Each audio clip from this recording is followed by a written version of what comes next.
आज गुरुवार थिला तो भाविली कौन बनैबी तो टमाटो बहुत सारा थिला तो भाविली टमाटो खटा बनईदेवी। तो टमाटो खटा बनावा चलो कौन करने को पड़ो देखो।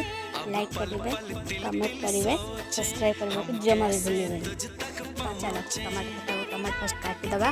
काटिदे कड़ाई बसई सोरिष तेल पकेबा। सीटा कंचा लंका, गोटे चामच फुटण, गोटे चामच जीरा, गोटे इंच अदा को कटिकी नवा, आउ भुसुंग पत्र, तापर जो काटिकी रखिथिबा टमाटो को सब पकेदबा। पकईदे हलदी गुंड पकेबा, लुण पकेबा, लंका गुंड दबा।